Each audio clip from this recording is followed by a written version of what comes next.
Yellow. Uy, bilis mo! Ay!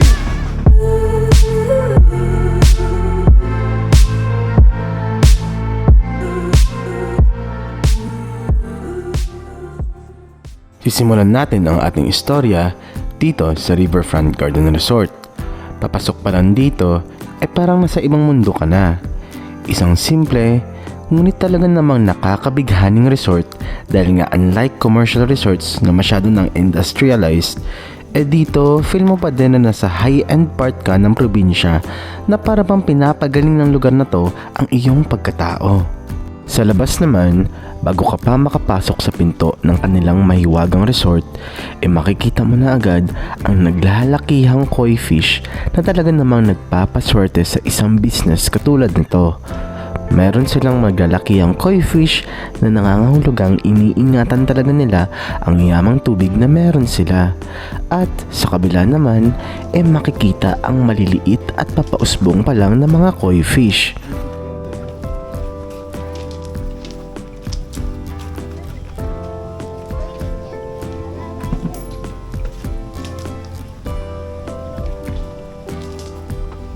Hindi ka na din pala mahihirapan. Andito na din ang kanilang check-in counter at makikita mo ang regular prices ng kanilang accommodations.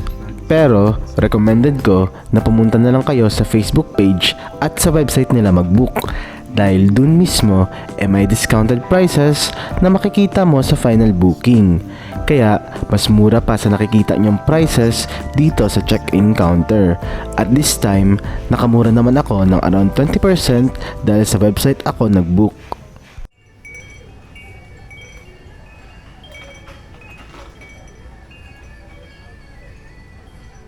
Daanan muna natin ang kanilang Mahogany Cafe. Ika nga, eto yung cafe na parang nakapag-virtual tour ka na din sa kanilang resort. Dahil nga nasa loob siya, matatanaw mo na agad ang ganda at syempre yung vibes ng place, kung papatok ba to sa'yo o hindi. May mga pastries din sila and typical cafe drinks na masarap din naman. And in terms of pricing, para sa isang resort cafe, hindi naman siya OA sa presyo.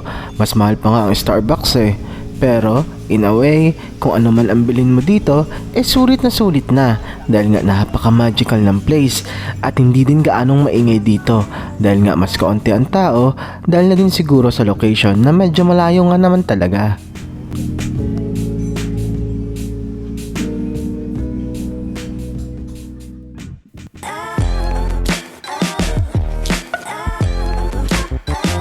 Ngayon, puntahan naman natin ang kanilang accommodation. Yung pinakamurang AC room ang kinuha ko. Discounted na to, kaya 2,400 pesos lang at na-avail ko na to. Maganda na din at dama mo na parang nasa modern camp ka lang. May kasama na pala silang kit dito. Riverfront Garden Resort Guest Kit. Syempre, hindi mawawala ang toiletries katulad ng shampoo and conditioner in one na typical na sa mga resort. Pagbukas, may kasamang mini toothpaste, toothbrush for 2 and isang suklay. And of course, ang kanilang bath soap. Ito naman ang itsura ng kanilang glamping area. May mga CCTV cameras on specific spots, kaya assured naman na safe ka dito. Mamaya, ipapakita ko din ang ibang pools tulad sa area na tinuro ko. Kung nakikita nyo pala, same size lang naman ang kanilang glamping with aircon. Dalawang klase kasi to, yung bago na may porch at yung cheaper ng onte pero walang porch. In my case, same lang naman kahit walang porch, may table and chairs. So, unnecessary siya for me. Kasi, parehas na mababasa ang outside area nila in case umulan o pag galing ka sa ligo. Ito naman, ang pinakamalaking accommodation nila in terms of space. Na parang private resort na din. Tara, pasok tayo. Bungad pa lang, mapapangakat na sa laki. May sarili ka talagang bakuran dito. At kung ayaw mo makishare plus with more privacy, edi dito ka na. Ito nga pala ang nag-iisang may sariling private pool. Technically, 4 ang total number of pools sa resort na to. Yung pang-4 nga lang talaga, nandito lang sa Acacia Accommodation. So, ikaw lang talaga ang gagamit dito. At syempre, dahil na din sa space, kahit mag-ingay kayo dito, walang mangingialam compared sa glamping site na need pa din mag-observe ng silence lalo na sa gabi. Ito naman yung likod ng Acacia Accommodation. May sarili kang barbecue pit dito. At napakalaki pa din talaga ng nakalaang space. Kaya magdadala ka na lang ng karne at pwede ka nang mag-ihaw-ihaw dito.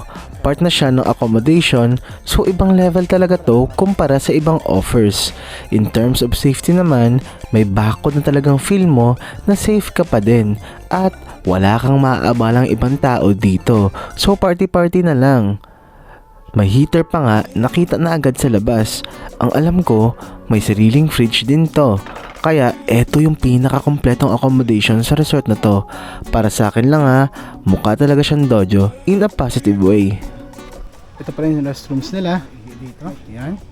Kung gusto mo umihi, dito ka pwede umihi. At kung gusto mo maligo, maligo ka niya, may shower. May nakaiwan ko yung gamit. Ikutin naman natin ang kanilang mga pool areas. Ito yung main pool nila na patok talaga sa lahat ng guest. Meron palang bird's nest area na pwede mo akitin for the shots, view, or vibes. So bawal na bumaba dyan, no? So akit tayo dito sa may pugad. Ayan, dala-dala natin yung drone natin. May nakasampay. So ito yung parang pugad ng ibon nila.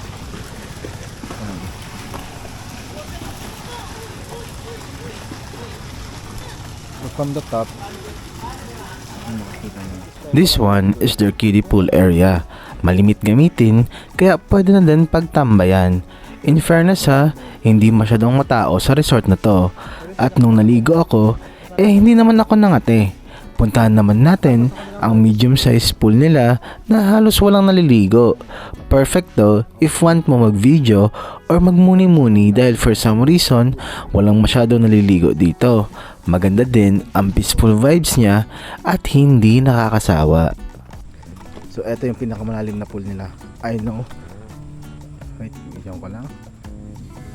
Dito sa bandang pool na to, konti lang naliligo. So, pag pumunta kayo sa pangatlong pool na to, expect na mas tahimik dito.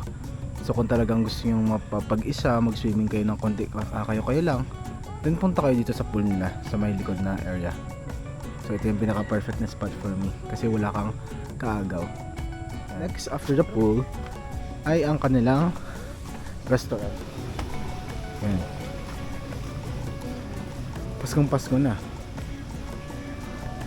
Yan, ito yung restaurant nila. Ganda rin. Tapos check na yung prices. So ayan yung prices ng kanilang resto, no? So nasa sa inyo na kung bibili kayo ng dinner nyo or breakfast or lunch. Lastly, ipapakita ko lang ang ibang areas ng resort na to na maganda tambayan o kuhanan ng photos for IG, FB, TikTok or ano pa mang social media apps. Meron silang view deck dito. Gusto mo kumain?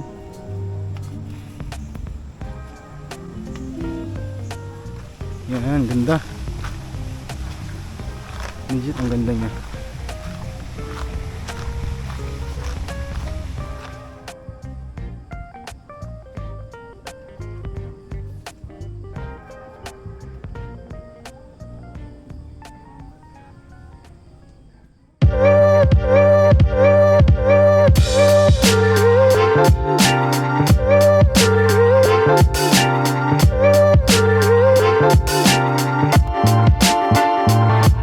Kung trip mo naman maligo sa dagat at nandito ka sa Ternate o Maragondon, Cavite, bakit hindi mo subukang pumunta dito sa Ternate Beach? Hindi man siya perpekto pero napakalapit lang niya from the metro at hindi ka magsisisi kasi hindi din siya overcrowded. O diba? Ang ganda mag-picnic o magmuni-muni dito.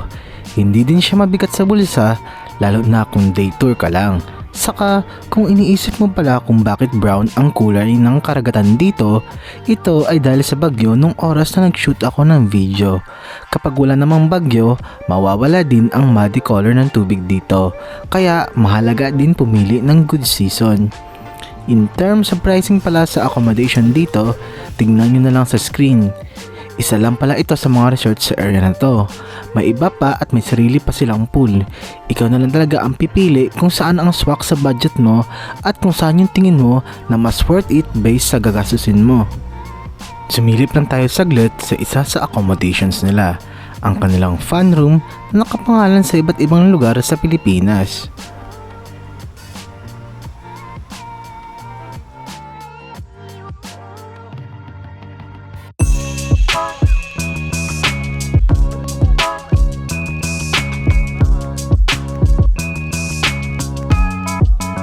Siyempre, hindi kompleto ang lakad natin dito sa Maragondon, Cavite ngayong Desyembre kung hindi natin susubukan ang kanilang perya o ang ating sariling Filipino Carnival. Talagang dama mo dito ang childhood memories mo, lalo na kung sa Pinas ka talaga lumaki. Dito, hamakin ang swerte mo, ang kakayahan mo, at higit sa lahat ang tibay ng loob mo dahil higit na mas nakakakaba o nakakatakot ang rides dito kung ikukumpara sa typical na amusement parks. Share ko na lang din ang aking buong experience. Ay!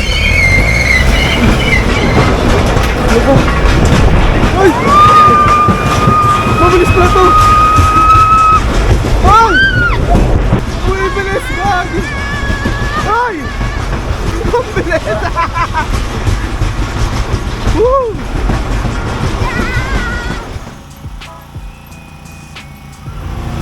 Ah, tigil pala. Sorry. Mabagal na naman ito, boss, diba? Ay! Normal lang yan.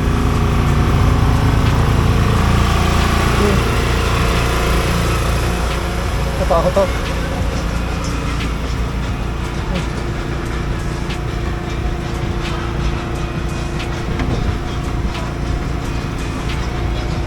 Ah! Ah! Woo! Woo!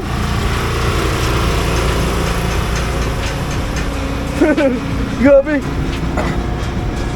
Ah!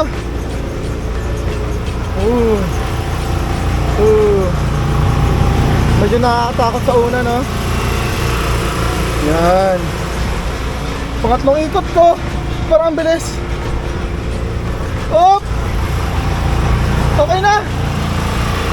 Stop na! Ayoko na! Ang bilis! Ah! Kuya, stop na! Aminado ako, kinabahan ako kasi mag-isa lang ako dito sa Ferris wheel. Akala ko chill lang. Hindi ko naman kasi akalain na magmumukha pala akong hamster dito.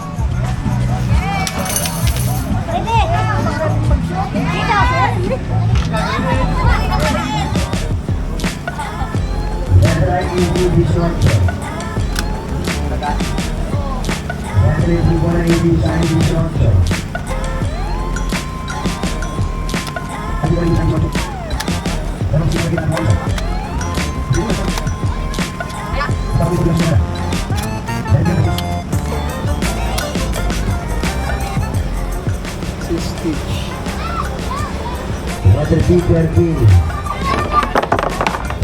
Dalawa po. Dark game naman tayo, no?